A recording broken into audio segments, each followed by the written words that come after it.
बिहार की 9 सीटों पर एआईएमआईएम लड़ेगी चुनाव। पार्टी के जनरल सेक्रेटरी आफ्ताब अहमद ने सीटों के नाम का किया ऐलान। शिवहर, गोपालगंज, पाटलिपुत्र, महाराजगंज, मुजफ्फरपुर, मधुबनी, जहानाबाद, काराकाट, वाल्मीकि नगर में लड़ेगी चुनाव।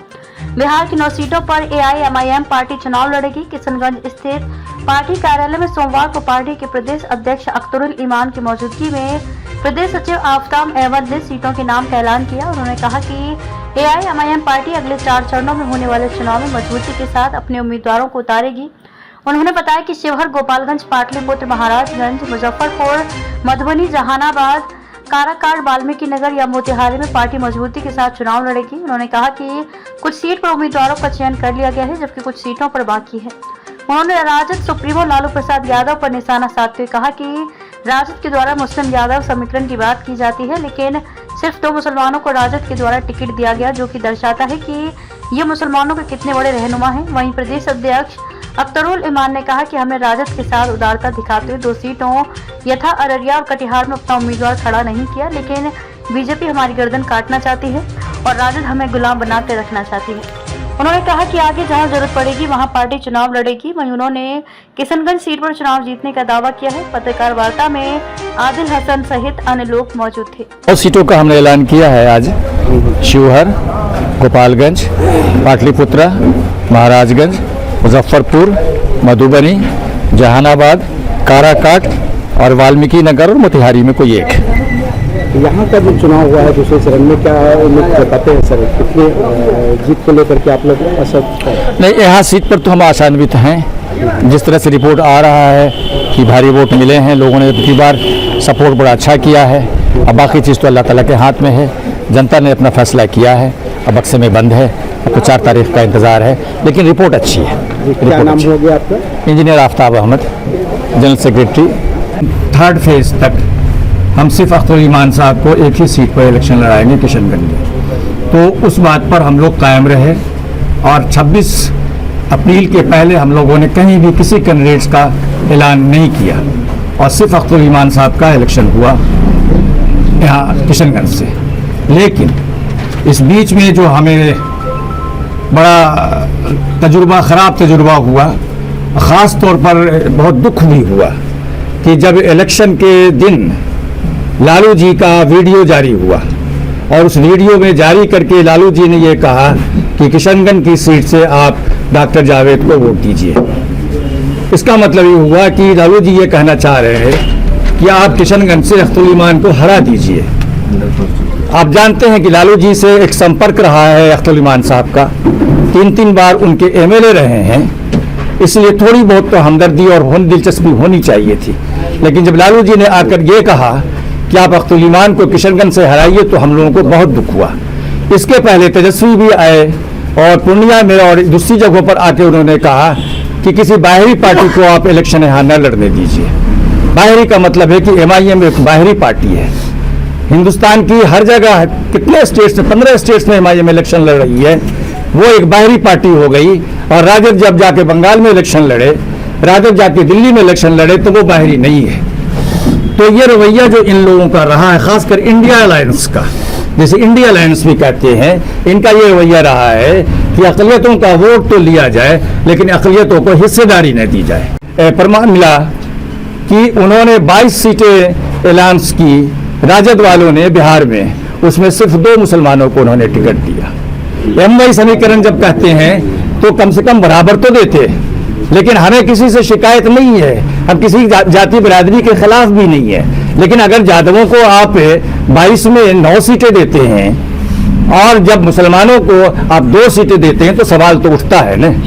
सवाल तो हमारी कम्युनिटी कर रही है, और हमारी कम्युनिटी के खासकर जो नौजवान है, जिनकी उम्र 20, 25, 30, 35 साल की है, ये इस वक्त बहुत ही गुस्से में है, बहुत क्रोध में है। और वो कहते हैं कि साहब, आपने ये जो राजद है और कांग्रेस है, वो हमें टेकन फॉर ग्रांटेड रखा है। हमारी 18% आबादी है, बिहार में हमारी सबसे ज़्यादा आबादी अक़लियतों की है, उसके बाद ही किसी बिरादरी की आबादी आती है। लेकिन अगर इस तरह से आप ट्रीटमेंट कीजिएगा अक़लियतों को, तो अक़लियतों के अंदर नाराज़गी होना बिल्कुल वाजिब है। और उस वाजिबी नाराजगी की वजह से लोगों ने कहा, और अख्तर ईमान साहब पर और खासकर हमारे कौमी सदर जनाब बैरिस्टर सद्दुल ओवैसी साहब पर बहुत प्रेशर था, काफी दबाव पड़ रहा था नौजवानों का सारे बिहार से कि आप दूसरी जगहों से भी कैंडिडेट दीजिए। तो इस सिलसिले में हम लोगों ने फैसला किया है कि 3 लेवल तक तो हमने 1 सीट इलेक्शन लड़ी है, लेकिन बाकी 4 जो फेज बाकी है इलेक्शन में, उसमें हम कैंडिडेट 8 कैंडिडेट और देंगे, और उसका डिटेल्स अख्तर ईमान साहब आपको बताएंगे कि कौन कौन सी सीटों पर हम इलेक्शन लड़ने जा रहे हैं। मैं बता दूं, मैं बता दे रहा हूँ। तो 8 सीटों के सिलसिले में हम लोगों ने फैसला किया है कि 9 सीट बल्कि कंसिडरेशन है। अच्छा, तो 9 सीटों के सिलसिले में हम लोगों ने फैसला किया है कि बाकी जो 4 लेवल पर जब इलेक्शन होगा तो उसमें हम कैंडिडेट देंगे, MIM कैंडिडेट देगी। हमारे पास अच्छे अच्छे कैंडिडेट मौजूद हैं और भी लोग आ रहे हैं, तो उसमें कुछ जगहों पर तो हमने डिसाइड कर लिया है कैंडिडेट्स का, और बाकी जगहों पर हम जल्द से 1-2 रोज में जल्द से जल्द कैंडिडेट्स का ऐलान करेंगे। लेकिन जैसा मैंने कहा, बुनियादी बात यह है कि ये MIM ने इलेक्शन क्यों लड़ने का फैसला किया, ये बुनियादी सवाल है, और वो सवाल सिर्फ इसलिए है कि जिस तरह से ट्रीटमेंट किया गया है हमारे साथ, हमें जो है सो अछूत बनाकर रखा गया। हमने पहले भी उनसे कहा था कि हमको इंडिया अलायंस में ले लीजिए, हम इंडिया अलायंस में जाने के लिए तैयार हैं, लेकिन उनको मुसलमानों का वोट चाहिए, अक़लियतों का वोट चाहिए, लेकिन उनको हिस्सेदारी में नहीं देने के लिए तैयार हैं, और उन्हें इंडिया अलायंस में हमको नहीं लिया, हमको अछूत बनाकर रखा। मुसलमानों से कोरोना नहीं पकड़ता है, हम उसको वहां लड़ाएंगे। महाराजगंज ठीक है।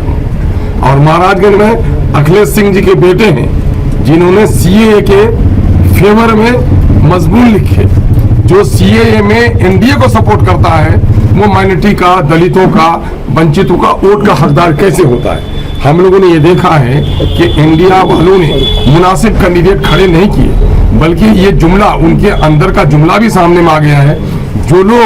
जो दोगले लोग हमको कहते हैं कि हम बीजेपी की बी टीम हैं, वो विश्लेषण करें। ये अभी तेजस्वी यादव जी पूर्णिया में जो उन्होंने कहा है, मुझे वोट नहीं देते हो तो NDA को दे दो, इसका मतलब बीजेपी की बी टीम कौन है, ये आप फैसला कीजिए। इसलिए जहां जहां माइनॉरिटी के लोगों में, दलितों में, शोषितों में, पीड़ितों में एक वो है नाइंसाफी लगती है, हम लोग वहां पर लोगों को इंसाफ दिलाने की लड़ाई लड़ रहे हैं। और जाहिर है हम किसी का वोट काटने नहीं जा रहे हैं, किसी के वोट पर किसी की बपोती नहीं है। और अगर इंडिया वाकईतन वो चाहता है कि हम बीजेपी को हराएं, तो इतने सीटों पर वो लड़ रहे हैं, वो लड़ें। जिन सीटों पर हमने ऐलान किया है उन सीटों पर हमको लड़ने दें, क्योंकि मेरा भी अल्टरनेटिव वो ही है कि साहब मैं जीतूंगा तो बीजेपी के खिलाफ जो आएंगे मैं उन्हीं का समर्थन करूंगा।